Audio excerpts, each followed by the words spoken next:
Bueno, pues vamos a meternos de lleno en esto. Vamos a desgranar esa increíble reacción en cadena que, básicamente, sacó a Europa del medievo y la lanzó de cabeza a la era moderna. Es una historia fascinante sobre cómo una pequeña chispa de pensamiento, que fue amplificada por una máquina, acabó por encender una explosión cultural que, de hecho, todavía nos define hoy en día. A ver, hay que fijarse bien en esto. ¿Cómo se pasa de una cosa a la otra? O sea, ¿qué tuvo que pasar para que el foco de atención se moviera de un Dios lejano en el cielo al individuo, al ser humano glorioso aquí, en la Tierra?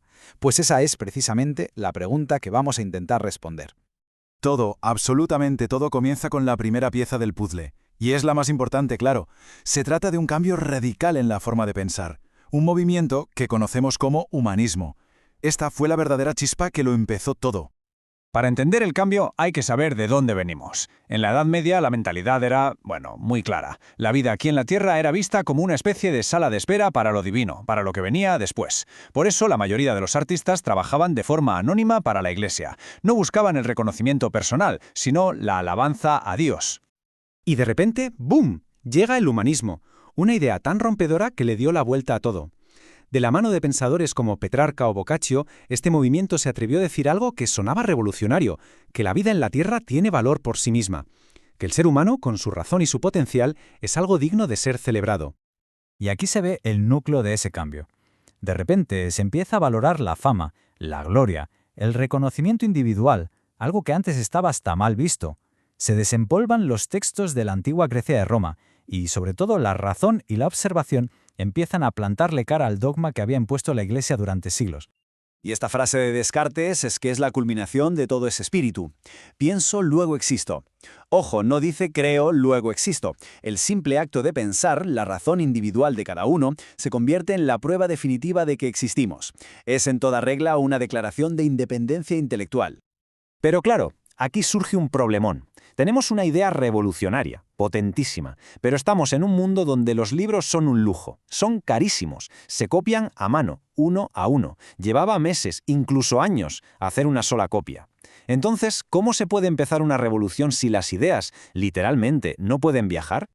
Y aquí es donde entra en escena el verdadero motor de nuestra historia, la pieza tecnológica que convirtió a esa pequeña chispa humanista en un incendio imparable. Hablamos, por supuesto, de la imprenta de tipos móviles de un tal Johann Gutenberg.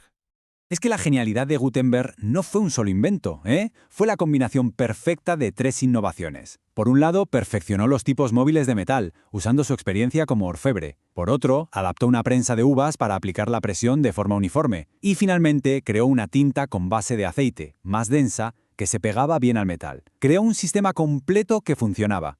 El impacto fue como si de repente hubieran inventado Internet en el siglo XV. El conocimiento, que hasta entonces había estado encerrado en monasterios, de repente se democratiza, las ideas podían copiarse y difundirse a una velocidad nunca vista, los costes se desplomaron y esto, claro, fue un desafío directo para instituciones como la Iglesia, que habían tenido el monopolio de la información durante siglos. Entonces, llegamos al punto clave. ¿Qué pasa cuando juntas una nueva y poderosa forma de ver el mundo, como el humanismo, con una tecnología revolucionaria que permite difundirla masivamente? El resultado es una auténtica explosión cultural. Y esa explosión tiene un nombre: el Renacimiento. Es que el propio nombre ya nos da una pista enorme. Renacimiento. Un renacer del arte, de la ciencia, del saber. Los artistas y pensadores de la época miraron hacia atrás, a la antigüedad clásica, a los griegos y romanos, pero no para copiarlos sin más, sino para inspirarse y, como dijo el famoso historiador Vasari, para superarlos.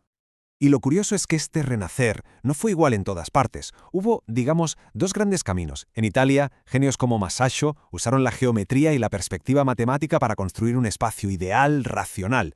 Mientras, en Flandes, se obsesionaron con la observación minuciosa, con el detalle casi fotográfico, estudiando la luz para crear un realismo brutal. Y claro, con este nuevo enfoque en el potencial humano, ¿cuál es el siguiente paso lógico? Pues crear un nuevo ideal de ser humano. Nace así la figura del genio polifacético, esa persona que no se conforma con saber de una sola cosa, sino que aspira a dominarlo todo, el famoso hombre del Renacimiento. Y el ejemplo por antonomasia, claro, es Leonardo da Vinci. Es que la lista de sus talentos es increíble. No era solo un pintor excepcional, era científico, anatomista, ingeniero, inventor. Un verdadero genio universal que encarna a la perfección ese ideal humanista de que el potencial humano no tiene límites. Y si hablamos de titanes, no podemos olvidarnos de Miguel Ángel, otro monstruo. Esta cita suya es clave para entender su arte. Para él, la pintura tenía que tener la fuerza, el volumen de la escultura. Y eso es justo lo que vemos en esas figuras tan poderosas, tan musculosas, que pintó en la bóveda de la Capilla Sixtina. Pura fuerza. Y el tercero en discordia, para completar ese trío de genios del Alto Renacimiento, es Rafael.